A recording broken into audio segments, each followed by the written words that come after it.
자, 오늘부터는 저희 교실법이 완전 부동산 투자에 대해서 수학적으로 어떻게 분석하는지를 하는 포맷으로 전환을 하려고 합니다. 그래서 대전, 특히 제가 있는 지역이 대전이기 때문에 대전의 부동산을 어떻게 더 명확하게 수학적으로 분석을 하는지, 그러니까 단순하게 수학에 대한 그 정보가 넘어가는 게 아니라 현실에서 이렇게 반영돼서 여러분의 경제 생활에도 어떻게 도움이 되는지를 같이 분석을 하려고 합니다. 그래서 오늘의 주제는 이거 모르고 투자하면 망합니다. 45.7%와 22.8%에 대한 내용이에요. 한번 말씀을 드릴게요.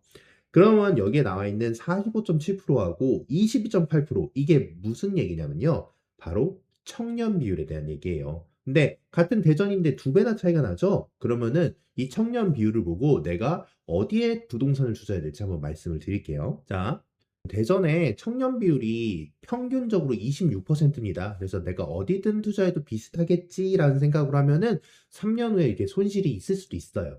그쵸?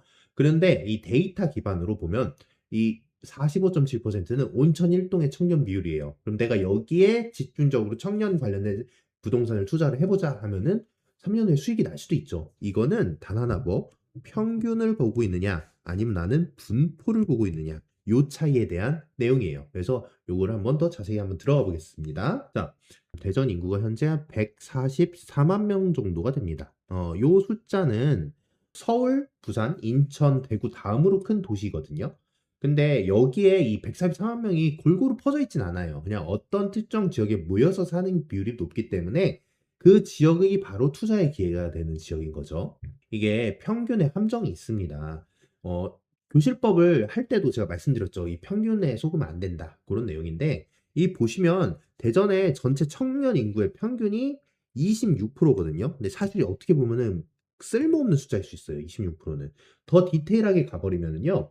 그 유성구 같은 경우는 30% 정도 모여 살고 중구 같은 경우는 22.8%, 7.5% 포인트나 차이가 나요. 요 내용이 완전히 다른 투자 시장을 바꿉니다. 이 다섯 개 청년구 비율을 보면요. 유성구, 동으로 가면 이게 더 심해지거든요. 유성구에 카이스트나 충남대가 있는 이쪽 동을 보면 30.3%나 있고요. 중구로 가다 보면은 구도심이 22.8%로 떨어져요. 이거는 인구 통계 자료를 바탕으로 말씀을 드린 거기 때문에 지금 현재 상황이 이렇다는 거예요. 보시면 이 정도로 구 단위로만 봐도 평균이 많이 바뀝니다. 근데 이게 동 단위까지 들어가면 어떻게 될까요? 자, 이게 동 단위로 가면은 이거는 이제 AI를 활용해서 실제 있는 이미지를 좀 변형을 해서 제가 올린 건데 실제로 이런 골목이 있습니다. 그럼 유성구의 대학 이렇게 모여 있는 동네는 정말 이런 분위기가 나요. 그러면은 유성구 쪽은 대학 근처 뭐 카페, 원룸 젊은 사람들 많고 중구는 상대적으로 조용하고 고령층이 있잖아요. 이러면 내가 어디에 투자를 하고 분석을 해야 되느냐 이런 생각을 해볼 수 있죠. 자, 동 단위로 가면은 아까 이렇게 30% 비율이 이렇게 바뀝니다. 온천일동 같은 경우는 청년 비율이 45.7%예요. 이거는 부동산에 내가 임대업을 하는 것뿐만 아니라 내가 장사를 한다고 해도 고민해야 될 거예요. 물론 여기가 임대료는 더 비싸겠죠. 그렇죠? 그렇지만 이 퍼센트 비율은 벗어날 수 없어요. 같은 온천 이동인데 요 5위로 가도 38% 차이가 많이 나잖아요. 청년 비율이 40% 이상이 되면은 그런 장사도 있지만 원룸 오피스텔 투자의 1순위 지역이 되는 거예요. 여기를 보면은 어떻습니까? 자, 이 온천동 분위기가 약간 이런 느낌이긴 해요. 온천동 실제 장대동 온천동 보면은 요런 느낌의 지역이 꽤 많거든요.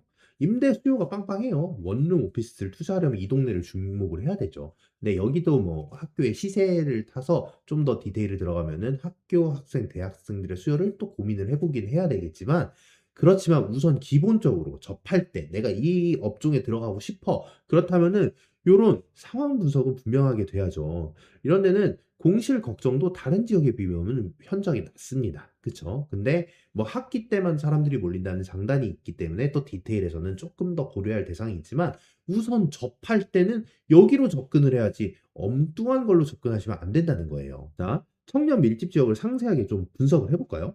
그러면은 온천일동, 여긴 충남대 정문 앞이고 1인 가구 비율이 최고고요. 원룸 투룸 수요가 높은 편이에요. 그러면은 투자 포인트는 바로 소형 임대예요. 그리고 월 평일동도 44.2%인데 여기는 직장인들이 많죠. 그리고 대중교통 접근성이 우수하죠. 가성비. 이거는 이제 투자 포인트는 직장인을 대상으로 임대를 해야 돼요. 방향이 완전히 바뀌겠죠. 그다음에 개정동 42.8%, 모건대 배정대 배우고 저렴한 주거비고 트램의 수혜 예정이 있어요. 그럼 여기는 미래 가치가 상당히 높은 곳이에요. 그쵸? 요런 것들을 다 같이 비교하면서 내가 접근을 해야지 이런 정보 없이 하면 안 돼요. 근데 이런 정보가 다 어디 있다? 사실은 그 통계청의 자료와 그다음에 지역에 대한 분석 그거에면 얼마든지 찾을 수 있습니다. 자, 인구 규모 탑5. 인구 규모도 비율만 보는 게 아니라 인구도 매우 중요한 요소예요. 요것도 보면은, 탑5 보면은 관저이동, 온천이동, 관평동, 도안동, 노은삼동, 이렇게 되는데, 여기 보면 여기가 얼마입니까? 서구 대규모 단지에 있죠. 그다음에 여기는 사만, 유성구 청년이랑 같이 섞여 있어요. 온천 이동 같은 경우는. 그리고 유성구의 신흥 주거지, 이 유성구의 관평동 여기도 꽤 많은 인구가 몰려있고 있죠. 그다음에 도안동 이렇게 나가고 있는데 이런 것만 봐도 인구가 많은 곳은 기본 수요가 보장되는 장소잖아요. 이런 기본 수요가 보장된다는 거는 못해도 여기서 시작을 해야 된다는 거예요. 여러분들이 부동산 투자를 하거나 내가 원룸 사업을 할 거야. 그럼 못해도 요 동네에서 투자를 해야 성공을 하지 다른 데 가면은 공실이 날 수도 있다는 거잖아요. 요거를 좀 많이 분석해야 돼요. 이렇게 공실이 나지 않게. 자, 근데 요것만 분석하냐? 아니요. 아동 비율도 생각해 볼 수 있죠. 아동 비율. 그리고 학군 투자. 음. 그런 거 같이 생각을 해야죠. 자, 봅시다. 아동 비율. 그러면은 대전에서 과연 학군 대장 지역이 어디고 아이를 키우기 좋은 도시는 어디냐? 이것도 한번 생각해 볼 수 있죠. 그럼 1등은 둔산 1동이에요. 학원가가 무려 187개나 있어요. 이것도 데이터 정보 분석가를 보면은 통계가 잘 나와 있거든요. 그걸 이용하시면 되는 거예요. 그리고 도안동은 27. 이렇게 아동 비율. 이 아동의 비율은 결국엔 학군지와 연결이 돼 있어요. 그 다음에 여기가 바로 어떤 데인가? 바로 신혼부부가 몰리는 동네인 거예요. 이 신도시 급정상, 특히 서구는 현재 있지만 요런 데 목동도 몰리고 이런 데도 상대동 이런 데로 신혼부부가 몰린다는 얘기예요. 그리고 신흥학군요 유성구의 관평동 같은 경우도 많이 몰리고 있어요. 이런 데는 결국에는 미래 사업에 투자할 가능성이 있죠. 그러면 우리가 부동산 가치라는 거는 현가만 보는 게 아니라 미래에 어떠한 변화가 있을지도 신경을 써야 되거든요. 그럼 요런 지표와 자료들이 우리가 미래에 어디를 투자해야 될지 그걸 보는 겁니다. 그러면 요런 내용을 보시면 바로 요런 느낌. 이런 동네예요. 이거 지금 어딘 줄 아세요? 이거는 사실 AI로 만든 사진이긴 한데 이게 현실에 있는 사진을 바탕으로 제가 만들었거든요. 이게 관평동의 가수원 그쪽, 도안에서 넘어가는 그쪽 동네의 사진이에요. 딱 이런 분위기거든요. 요런 분위기가 학원가가 즐비해 있고 젊은 부모님들이 애기 손잡고 나가는 거 이런 거 맞습니다. 그러면 이런 동네는 어떠한 부동산 수요가 잘 몰릴까요? 바로 84제곱, 요 국민 평수 요런 게 되게 잘 나가고 있겠죠. 이런 포인트를 잡으셔야 돼요. 분석 기초하에 내가 어디에 투자를 할지가 보이는 거죠. 자, 학군 지역을 좀 더 상세히 분석을 해볼게요.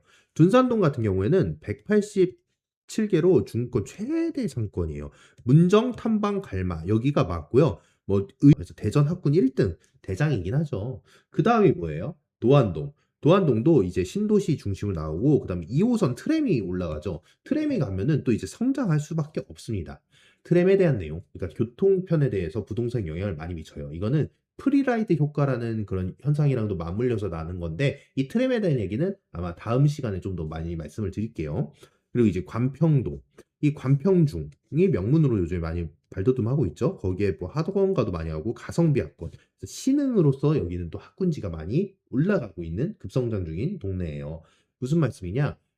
사실 대치학군이 센데 대치학군에서 오는 그 양질의 인재가 둔산동이나 이 대전 학군으로 다이렉트로 오는 경우도 굉장히 많습니다. 그래서 이런 데를 통해서 오히려 전국 단위 영재고나 이런 데로 진학하는 학생들도 많거든요. 이런 거는 좀 집중을 하셔야 돼요. 왜냐면요, 학군지라는 거는 학원 강사들한테서의 그런 입지의 효과뿐만 아니라 부동산 시장에 많은 영향을 미치는 요소 중에 하나이기도 하기 때문에 이 학군에 대한 정보도 수학적 데이터 통계도 많이 활용을 하셔야 됩니다.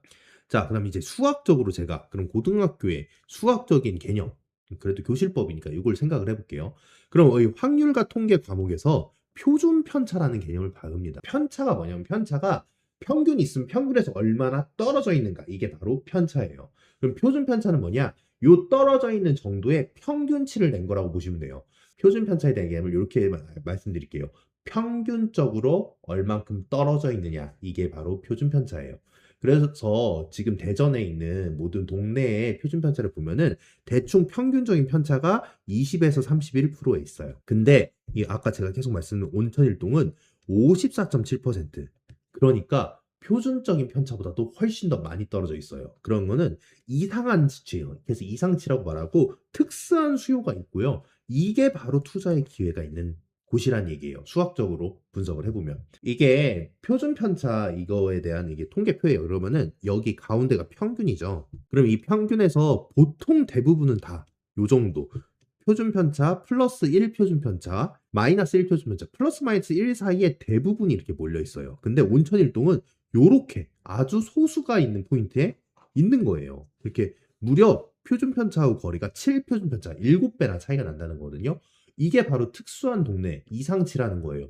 여기에 기회가 있습니다. 투자의 기회는. 그래서 여러분들이 평균에 대한 분석뿐만 보는 게 아니라 평균 플러스 표준 편차를 활용해서 표준적으로는 요만큼 떨어져 있는데 여기를 벗어나서 저기에 있는 극단적인 그게 바로 새로운 기회고 여러분들이 노릴 포인트가 된다. 수학을 부동산에 접목을 하면은 찾는 방법으로서 활용이 된다라는 말씀을 드리고 수 있을 것 같아요. 그리고 제가 좀 간단하게 공식을 좀 만들어 봤어요.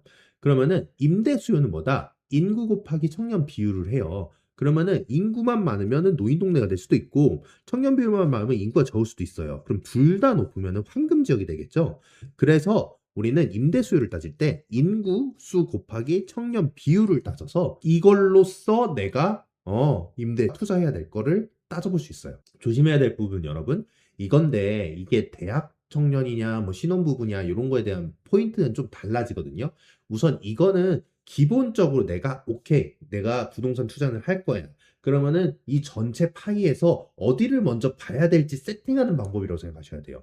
여기서 이제 디테일로서 조금씩 수정이 가야 돼요. 요것만 믿고 투자하시는 거 아니에요. 그래서 제가 앞으로 올려드릴 교실법을 보시면은 여기서 요게 끝이 아니죠. 제가 교통도 분석해 드릴 거고 인구, 수명 이런 거 전부 다 분석할 거예요. 그리고 뭐 3년치의 아파트 통계가 이런 것도 같이 다 분석을 해서 이런 종합적인 판단이 갔을 때 가장 확실한 상품을 잡을 수 있는 거예요. 알겠죠? 자, 요거를 이용해 갖고 한번 좀 임대 수익률을 해볼게요. 실제로 계산을 해봤죠.